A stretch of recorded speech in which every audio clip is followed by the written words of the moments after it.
अस्सलामुअलैकुम। Yes guys, आज हम डिस्कस करते हैं typical duties of welding inspector. Okay, ये सर्टिफिकेशन जो होती है सिर्फ 3.1 है, जो कि TWI the welding institute UK, it is international certification और सर्टिफिकेशन बॉडी TWI यूके है।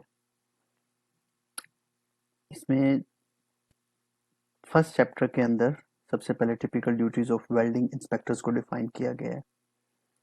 तो मैं इसको थोड़ा सा कॉमन वर्डिंग के अंदर ट्रांसलेट और एक्सप्लेन करूंगा इन जनरल वर्डिंग्स के अंदर ना, ताकि लोगों को इजीली उनके कॉन्सेप्ट्स क्लियर हो जाएं। और समटाइम्स क्या होता है कि बहुत से लोग ऐसे होते हैं जिनको फील्ड का एक्सपीरियंस नहीं होता, और उनको जब एग्जामिनेशन के लिए किसी भी इंटरव्यू के लिए प्रिपेयर होना कर पड़ता है, तो वो जब स्टडी करते हैं तो वो फ्रेजेस को और इसके मीनिंग को अंडरस्टैंड नहीं कर पाते।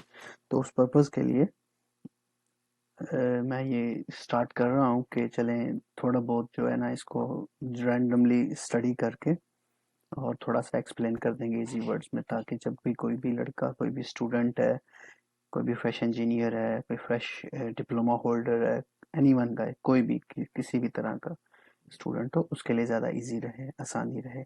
अभी जैसे welding inspectors are employed to assist with the quality control activities necessary to ensure that welded items meet specific requirements and are fit for their application। इसका मतलब यह है कि जो वेल्डिंग इंस्पेक्टर्स हैं आर एम्प्लॉयड, उनको एम्प्लॉय किया जाता है, उनको हायर किया जाता है कि वो टू असिस्ट, मदद करें क्वालिटी कंट्रोल एक्टिविटीज़ जो होती हैं, क्वालिटी कंट्रोल QC की जो एक्टिविटीज़ होती हैं, जो कि नेसेसरी ज़रूरी है टू इंश्योर, जिससे हम यकीन कर सकें कि वेल्डेड आइटम जो हमने वेल्डिंग की है वो मीट स्पेसिफाइड रिक्वायरमेंट्स, वो के स्पेसिफाइड रिक्वायरमेंट्स को मीट करता है and fit for their application. ठीक है, यानी कि हमने किसी भी चीज़ को वेल्ड करना है, उसके लिए हमें पर्टिकुलर टेंसाइल स्ट्रेंथ चाहिए, उसकी प्रॉपर्टीज चाहिए, उसकी स्ट्रेंथ, हार्डनेस और माइक्रोस्ट्रक्चर चाहिए, कुछ भी चाहिए, किसी भी तरह की प्रॉपर्टीज जो हमने उसको लेनी है, उसको इंश्योर करने के लिए वेल्डिंग इंस्पेक्टर्स को हायर किया जाता है।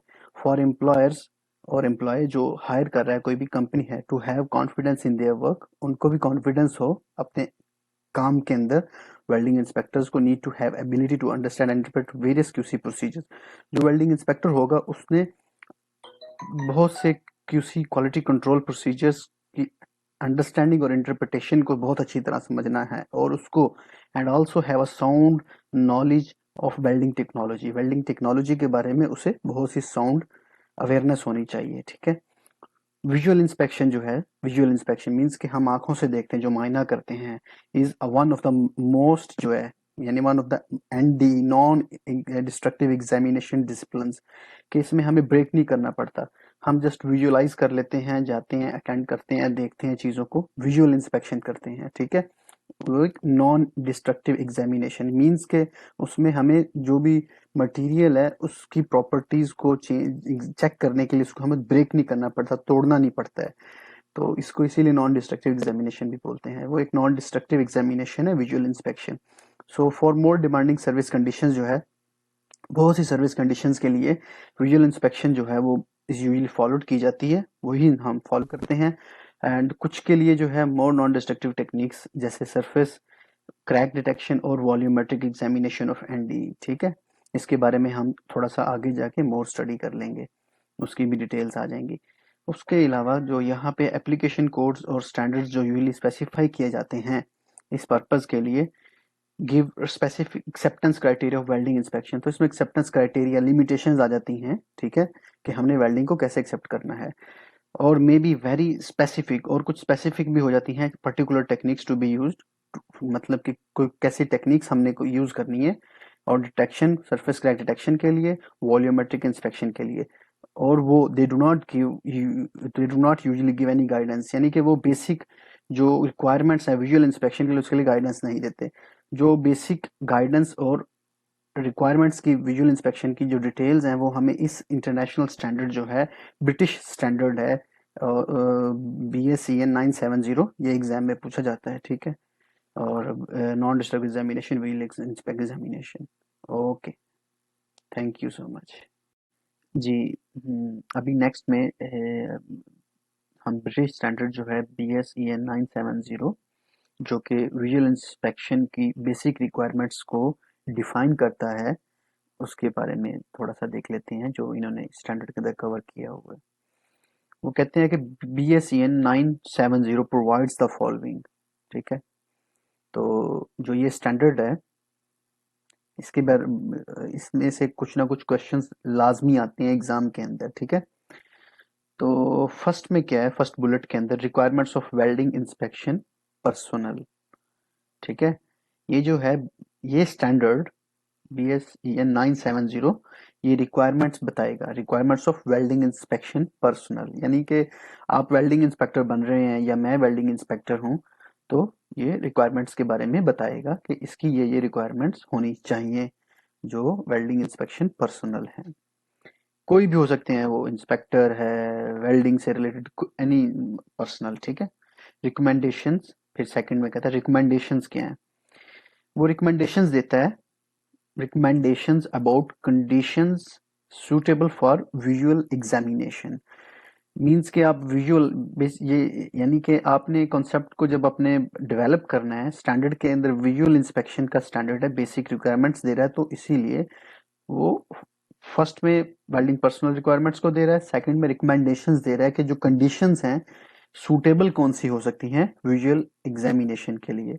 इट मीन्स कि मैं विजुअल इंस्पेक्शन करने जा रहा हूँ या आप जा रहे हैं, कोई भी किसी को भी भेजा जा रहा है विजुअल इंस्पेक्शन के लिए, तो वो सूटेबल कंडीशंस मीन्स के वो टेम्परेचर और वो कंडीशंस क्या होंगी, और उसकी एरिया की, और क्लीनलीनेस रिक्वायरमेंट, और लाइटनिंग की रिक्वायरमेंट कह लें। ठीक है, उसके बारे में वो रिकमेंडेशंस देगा। These are the recommendations, mandate नहीं करता, रिकमेंडेशंस होता है। तो ये डिफरेंस जो है ना, मैंडेटरी रिक्वायरमेंट और रिकमेंडेशंस के अंदर जो डिफरेंस और डिफरेंसेस और इन टर्मिनोलॉजीज के बारे में थोड़ा सा क्लियर होना चाहिए कि it is not mandated, it is only recommendations. ठीक है, रिकमेंडेशंस हैं ये, इस स्टैंडर्ड की रिकमेंडेशंस हैं। फिर कहते हैं कि advice on the use of gauges, inspection aids that may be needed, helpful for inspection. ठीक है, कि कौन कौन सी गेजेस हैं, इंस्पेक्शन एड्स किस तरह की ली जा सकती हैं जो कि may be needed, right, may be, it's not must be, it may be needed, helpful for inspection. So ये जो मे बी है, ये भी थोड़ा क्लियर होना चाहिए कि जब हम प्रैक्टिकल फील्ड के अंदर रहते हैं तो हमें इन टर्म्सोलॉजी, इन इन इन इन वर्ड्स का जो है ना मीनिंग, हमें उसको इंटरप्रिटेशन और इनको अंडरस्टैंड करने का थोड़ा सा कॉन्सेप्ट क्लियर होना चाहिए ना। मे बी, रिकमेंडेशंस हैं, और मस्ट बी। ठीक है, ये सब चीजें आ जाती हैं। तो फिर कहते हैं guidance about information that may need to be in the inspection records. Okay, यानी आपने जब इंस्पेक्शन रिकॉर्ड्स रखना है तो उसके बारे में भी ये कुछ आपको गाइडेंस देगा। ठीक है, ये स्टैंडर्ड कुछ जनरल गाइडेंस देगा कि कौन कौन सी आपने चीजें उस टाइम ऑन द रिकॉर्ड, आपने रिपोर्ट जनरेट करनी है, आपने किसी भी तरह का रिकॉर्ड रखना है, तो आपने उसमें क्या क्या चीजों को रिफ्लेक्ट करना है। फिर गाइडेंस अबाउट व्हेन इंस्पेक्शन में बी रिक्वायर्ड ड्यूरिंग फैब्रिकेशन, और ये बताएगा कि फैब्रिकेशन जब हम स्टार्ट कर देते हैं, कटिंग कर देते हैं, फिट अप करते हैं, वॉट एवर फैब्रिकेशन मीन्स, हमने वेल्डिंग स्टार्ट शुरू कर दी है, तो उसके बारे में भी वो कुछ गाइडेंस देगा। फिर वो कहता है कि summary of each of these topics is given in the following section. ठीक है, वो समरी भी देगा। अब थोड़ा सा इसके बारे में वो भी देखते हैं। अभी ये वेल्डिंग इंस्पेक्शन पर्सनल की थोड़ी डिटेल के अंदर आ गया है। ठीक है, कि पर्सनल रिक्वायरमेंट्स कैसी होंगी ना, जो इंस्पेक्शन पर्सोनल्स हैं उनकी requirement before starting work on a particular contract. ठीक है, कोई भी कॉन्ट्रैक्ट है, कोई भी प्रोजेक्ट है, ठीक है, उसके स्टार्ट करने से पहले जो है ना, ये स्टैंडर्ड क्या बोलता है, states that welding inspectors should, right, should mean must है, ये मैंडेटरी है, मैंडेटेड है, नॉट मे बी। ठीक है, ऐसा नहीं है, मे भी नहीं कहा उसने, रिकमेंडेशंस भी नहीं कहा, वो बोल रहा है कि जो ये स्टैंडर्ड है, इस स्टैंडर्ड के अगेंस्ट जो वेल्डिंग इंस्पेक्शन करने वाले जो इंस्पेक्टर्स होंगे, शुड शुड के अंदर से 1 2 3 चीजों को, ये जो 3 बेसिक रिक्वायरमेंट्स हैं उसके बारे में उसने कंफर्म कर दिया, उसने एलेबोरेट कर दिया, उसने स्पेसिफाई कर दिया। और ये हमें एग्जामिनेशन पर्पस के लिए याद रखनी होती हैं। ठीक है, किसी भी टाइम इसमें से किसी भी तरह का वो क्वेश्चंस पूछ सकता है और किसी भी तरह वो इस स्टेटमेंट को थोड़ा सा मिक्स अप कर सकता है। तो रटना नहीं है इसको, जस्ट एक कॉन्सेप्ट क्लियर रखना है कि इसका जो है ना BSEN 970 के अंदर क्या रिक्वायरमेंट्स हैं वेल्डिंग इंस्पेक्टर्स की।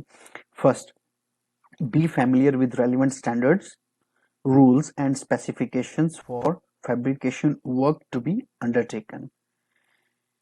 अब यहाँ पे उसने बी फैमिलियर, ठीक है, आपको पता होना चाहिए, वेल्डिंग इंस्पेक्टर्स को पता होना चाहिए विद। ओके, अब ये 3 थिंग्स हैं। रेलिवेंट स्टैंडर्ड, वन स्टैंडर्ड क्या है, रेलिवेंट मीन उससे रिलेटेड, उस कॉन्ट्रैक्ट से रेलिवेंट, राइट। पर्टिकुलर कॉन्ट्रैक्ट हम ये स्टार्ट कर रहे हैं और कॉन्ट्रैक्ट के ऊपर काम करने से पहले, वर्क स्टार्ट करने से पहले, B familiar, inspector must be familiar, should be familiar with relevant standards, जो स्टैंडर्ड है, और रूल्स एंड स्पेसिफिकेशंस। अब जो ये स्टैंडर्ड्स कौन से अप्लाई होंगे, रूल्स क्या हैं और स्पेसिफिकेशंस क्या हैं for the fabrication work to be undertaken, जो हम अभी फैब्रिकेशन वर्क स्टार्ट करने जा रहे हैं उसके अंदर कौन से स्टैंडर्ड्स, रूल्स और स्पेसिफिकेशंस अप्लाई होंगे। अब उसमें स्टैंडर्ड्स कोई भी आपने इंटरनेशनल स्टैंडर्ड को कंसिडर करना है, ब्रिटिश है, अमेरिकन है, किसी गवर्नमेंट के अपने ओन स्टैंडर्ड है, या कोई कॉन्ट्रैक्ट दे रहा है जो हमें, जैसे कोई भी कंपनी है, लेट्स फॉर एग्जांपल के ABC कंपनी है, उसने किसी कॉन्ट्रैक्टर को काम दिया है, तो ABC कंपनी के अपने जो हैं स्टैंडर्ड्स हैं, इंटरनल स्टैंडर्ड्स हैं, उनकी अपने रूल्स एंड रेगुलेशंस हैं और उनके कुछ स्पेसिफिकेशंस हैं, उनको फॉलो करना है। Be informed, second, be informed about the welding procedures to be used, कि वो वेल्डिंग जो प्रोसीजर्स हैं जो इस्तेमाल यूज करने जा रहे हैं उसके बारे में भी वो अवेयर होना चाहिए, उसको पता होना चाहिए। हैव अ गुड विजन, उसकी जो विजन मीन देखना। इन अकॉर्डेंस विद BSEN, जो ये एक और स्टैंडर्ड है 473, ठीक है, ये 473 के हिसाब से जो है ना उसकी जो हमने विजन चेक करवानी है, should be checked every 12 months. Okay, यानी कि जो वेल्डिंग इंस्पेक्टर है उसका विजन सर्टिफिकेट भी होना चाहिए हर 12 महीने जो है, यानी 1 साल, 12 मंथ्स ना, 12 मंथ्स के एवरी 12 मंथ्स उसका जो विजन सर्टिफिकेट होगा डॉक्टर से, ठीक है, आई स्पेशलिस्ट से, किसी डॉक्टर से, किसी भी हॉस्पिटल से उसने जाके ये सर्टिफिकेट लेना है और उसको अटेस्ट करवाना है। तो ये 3 बेसिक चीजें हैं। First, he should be familiar with rules, specifications and standards, then welding procedures के बारे में अवेयर हो। थर्ड, उसकी विजन लेवल बहुत अच्छा हो। और ये स्टैंडर्ड जो BSEN 473 याद रखना है, ठीक है, इसमें 12 मंथ्स और 473। अब यहाँ पे BS 970 जो है, 970, ठीक है, ये जो पहले वाला जिससे जो डिटेल कर, डज नॉट गिव और make any recommendation about a formal qualification of visual inspection of weld. ये बहुत इंपॉर्टेंट है, ये इसका एक ड्रॉबैक है जो इसमें नहीं किया गया। ये क्वेश्चन आ सकता है कि डज नॉट क्या नहीं रिकमेंड करता, अबाउट हम कहेंगे about a formal qualification of welding inspection of weld, visual inspection of welding welds ना। However, it has become industry practice for inspectors to have practical experience. Okay, ठीक है, practical experience के लिए general है, such as CSIP qualification। ये एक industry practice बन गई है कि CSIP qualification होनी चाहिए। Second ji, conditions for visual inspection, ठीक है, illumination। illumination means के कितनी लाइट होनी चाहिए, illumination, ठीक है, रोशनी कितनी होनी चाहिए विजुअल इंस्पेक्शन के लिए, राइट, उसकी कंडीशंस बताता है। BS 970 जो है स्टेट्स, वो बताता है that the minimum illumination, minimum, okay, वो बताता है minimum illumination shall be, shall be होनी चाहिए ना, शैल बी, जब उसने शैल बी कह दिया होगी, इट मीन्स के होनी चाहिए, होगी 350 लक्स। जो ये लक्स है ये एल्यूमिनेशन जो है उसके उसको मेजर करने के लिए, जो उसको मेजर करते हैं उसको हम लक्स में काउंट करते हैं ना, उसका यूनिट है ये 350 लक्स। लक्स जो है ये इल्यूमिनेशन का यूनिट है। बट रिकमेंड्स, ठीक है, शेल बी 350 जो है मिनिमम होनी चाहिए, बट लेकिन recommends a minimum of 500 lux. ठीक है, और नॉर्मल उसमें 500 लक्स किसके लिए, इन ब्रैकेट में वो बता देता है कि नॉर्मल शॉप और ऑफिस लाइटनिंग के लिए। अब इसमें से दो क्वेश्चंस, 2 से 3 क्वेश्चंस आते हैं, डिफरेंट डिफरेंट वेज के अंदर आते हैं। एक तो है कि वो पूछते हैं कि जी एग्जाम में एग्जामिनेशन पॉइंट ऑफ व्यू से minimum illumination as per minimum illumination which is stated in BSCN 970 shall be. ठीक है, वो उसमें आ जाएगा आंसर 350 लक्स। अगर थोड़ा सा उसको वो क्वेश्चंस को ट्रिकी कर दें, देन वो कह सकते हैं कि the recommended illumination for normal shop, ठीक है, normal shop should be, shop के अंदर 500 लक्स होनी चाहिए। ऑफिस के अंदर, अगर आप ऑफिस के अंदर लाइटनिंग कर रहे हैं, ऑफिस लाइटनिंग है, तो उसमें आपको 500 लक्स होनी चाहिए। ठीक है, सही है। 350 नॉर्मल चाहिए मिनिमम। और जब हम अगर वर्कशॉप में हैं तो वहां पे लाइट अगर इवनिंग का टाइम हो गया है, और तो फिर उसमें नाइट भी सम टाइम काम चल रहा होता है, ऑफिस के अंदर भी नाइट में काम चलता है, तो उसमें थोड़ा वो बोल देते हैं कि मिनिमम 500 लक्स चाहिए। और एक्सेस, सेकंड थिंग, एक्सेस ना, एक्सेस ऑफ द सरफेस, जो वेल्डिंग सरफेस है, ये सरफेस बोल रहे हैं वेल्डिंग सरफेस, जो आप फॉर डायरेक्ट इंस्पेक्शन जो, ठीक है, इधर देखिए, ये एक इंस्पेक्टर है, वो देख रहा है, वो सिर्फ वेल्डिंग के ऊपर फोकस कर रहा है। उसका area of concern, area of interest जो है वेल्डिंग इंस्पेक्टर का, वो क्या होगा, डायरेक्ट इंस्पेक्शन उसने खुद जाके करनी है। Should enable the eye to be, जो कि इन्हें आंख को ये इनेबल करता है, क्या भी होना चाहिए उसके, कहते हैं कि with in 600 mm of the surface being inspected. यानी कि ये वेल्डिंग है और यहाँ पे आप खड़े हैं, जो आपका डिस्टेंस है यहाँ से लेकर आपके खड़े होने तक, जो एक मैक्सिमम डिस्टेंस होगा 600 mm मैक्सिमम, देखें विद इन, इसमें बोल रहा है कि विद इन 600 mm होनी चाहिए सरफेस। यानी आप 550 तक हैं, 500, 300, 400, वो ठीक है, लेकिन मैक्सिमम जो है वो 600 mm है। मिनिमम और मैक्सिमम जो वो क्लियर होना चाहिए ना हमें, मिनिमम और मैक्सिमम जो एग्जामिनेशन पॉइंट है उससे क्लियर होना चाहिए। तो ये 600 mm मैक्सिमम है, राइट, कि उससे दूर होगा तो वो एक्सेप्टेबल नहीं है as per 970, the distance for visual inspection from the surface being inspected. Then वो कहता है कि इन अ पोजीशन, वो देख रहा है किसी भी एंगल से देख रहा है, to give a viewing angle of not less than 30 degree. यानी कि ये सरफेस है, अब आप देखोगे, अब आप बोलते हो कि जी यहाँ से लेके ये 30 डिग्री, ये इसका इंक्लूडेड एंगल है, यहाँ से यहाँ तक आई का कांटेक्ट ये 30 डिग्री है। अब वो बंदा इधर खड़ा हो जाता है, ठीक है, यहाँ पे अगर स्ट्रेट आप खड़े हो जाते हैं, ये वेल्डिंग है, आप यहाँ से देख खड़े होकर चेक कर रहे हैं, तो वो तो 15 डिग्री है, वो तो एक्सेप्टेबल नहीं है। तो ये स्टैंडर्ड जो है, ये दो चीजें जो है मैंडेट कर देता है, फर्स्ट डिस्टेंस, ठीक है, distance, and then second angle. Minimum angle जो है ना, minimum not maximum, minimum angle 30 होना चाहिए। 30 से कम होगा, लाइक 29 है, 25 है, 29.5 है, वो एक्सेप्टेबल नहीं है। ठीक है, तो ये दो चीजें हैं जो विजुअल इंस्पेक्शन से रिलेटेड है और जो BS ब्रिटिश स्टैंडर्ड 970 स्पेसिफाई करता है। एड्स टू विजुअल इंस्पेक्शन, जब हमने विजुअल इंस्पेक्शन करनी है, वेल्डिंग इंस्पेक्टर ने करनी है, उसको कौन कौन सी एड्स लेनी चाहिए, कहाँ से उसको एड्स मिल सकती हैं। फर्स्ट ये है where access for direct visual inspection is restricted. ठीक है, यानी कि डायरेक्ट विजुअल इंस्पेक्शन वहाँ पे एक्सेस नहीं है, देख नहीं सकते, जा नहीं सकते, अप्रोच नहीं कर सकते, एक्सेसिबिलिटी नहीं है, राइट। लाइक पाइप के अंदर जब आप देखते हैं, वेल्डिंग जब आप करेंगे, तो जो पाइप टू पाइप जॉइंट जब होगा तो वो वेल्ड कर दिया आपने, एक्सटर्नल बाहर से देखेंगे तो प्रॉब्लम नहीं है, लेकिन आपको उसका इंटीरियर नजर नहीं आ रहा है, आपको एक्सेस नहीं है, रिस्ट्रिक्टेड एरिया है वो, ठीक है।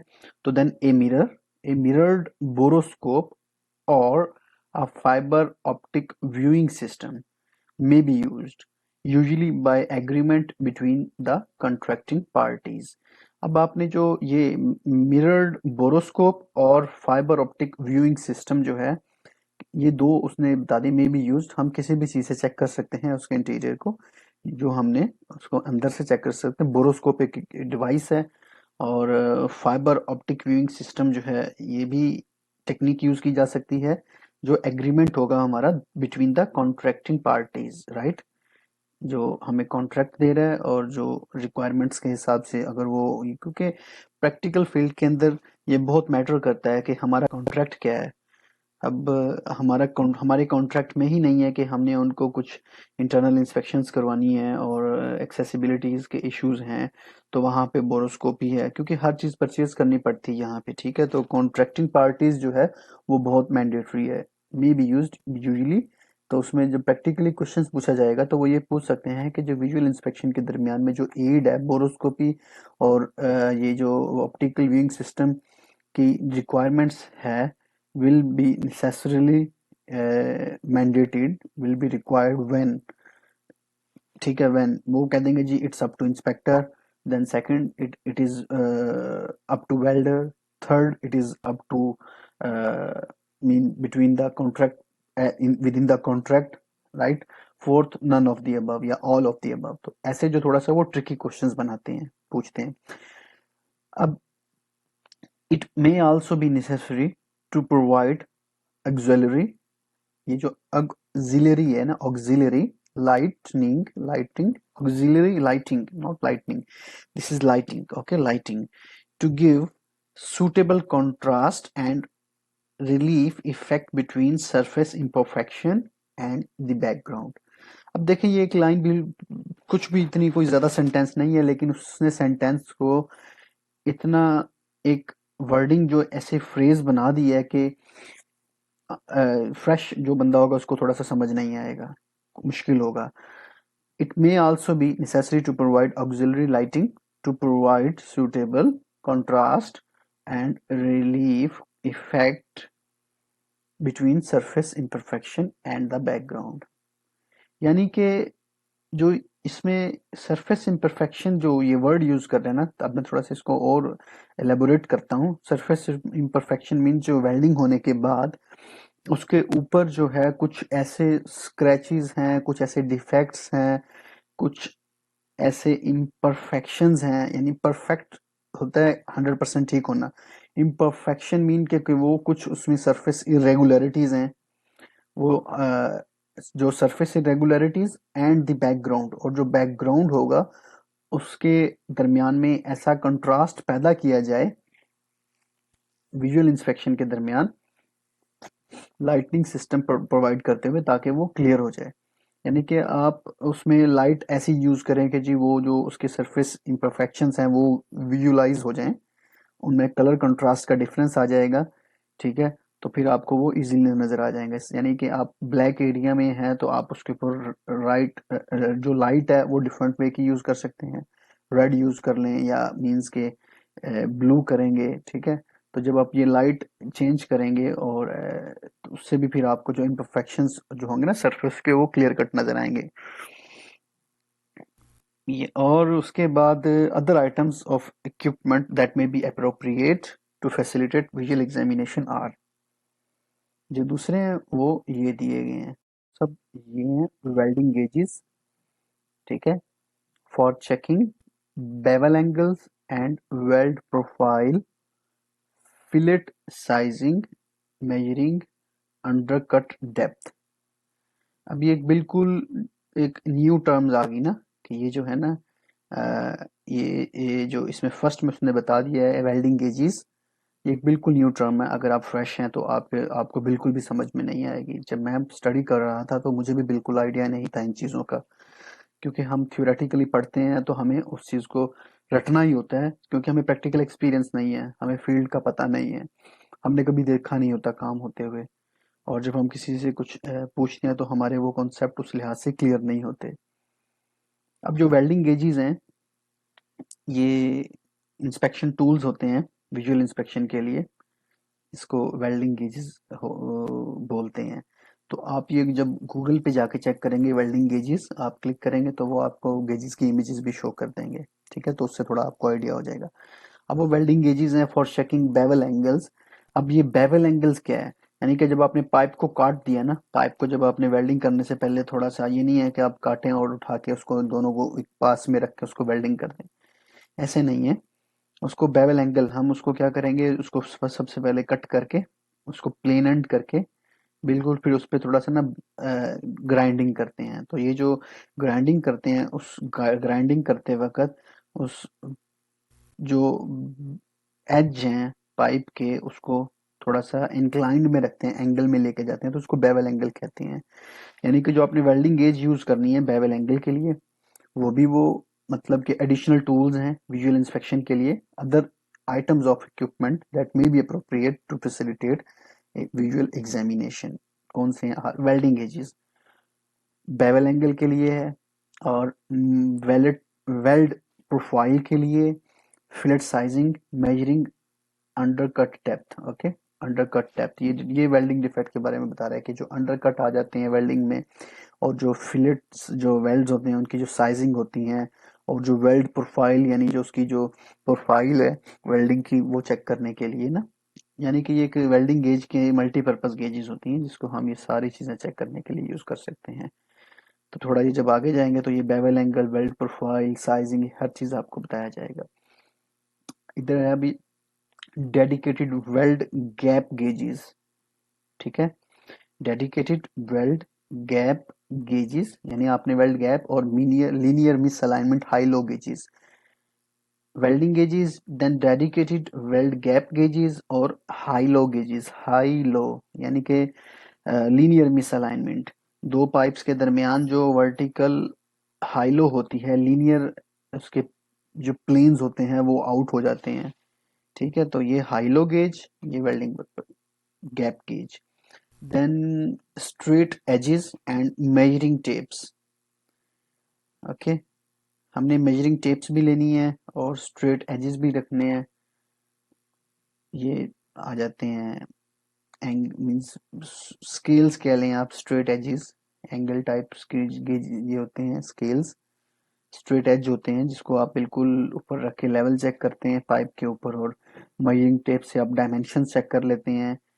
मेजरिंग टेप क्यों चाहिए होती है कि जब आपने जहाँ पे इंस्पेक्शन करनी है तो वहां पे आप विजुअल इंस्पेक्शन में चेक करेंगे कि उसकी कितनी लेंथ है, विड्थ क्या है और डायमेंशंस क्या हैं, तो मेजरिंग टेप भी यूज हो जाती है। मैग्नीफाइंग लेंस यानी कि जब विजुअल इंस्पेक्शन करते हैं तो हमें ये नजर नहीं, आंख जो है हमारी एक लिमिट तक ही देख सकती है। तो हमें कुछ छोटी चीज को नहीं नजर देखते हैं तो हमें डाउट हो रहा होता है कि यार ये कोई प्रॉब्लम है, कोई इसमें डिफेक्ट ना हो, तो उसको देखने के लिए हम मैग्नीफाइंग ग्लास जो है या लेंस है वो यूज कर लेते हैं। यानी if a magnification lens is used, ये भी बहुत इंपॉर्टेंट क्वेश्चन है जो आएगा। मैग्नीफाइंग लेंस जो है, ठीक है, उसकी रिक्वायरमेंट क्या है? मैग्नीफाइंग लेंस जो magnification lens is to be used, it should be X2 to X5, ये बहुत इंपॉर्टेंट है, ये आपको याद रखना है, X2 से X5 तक होना चाहिए।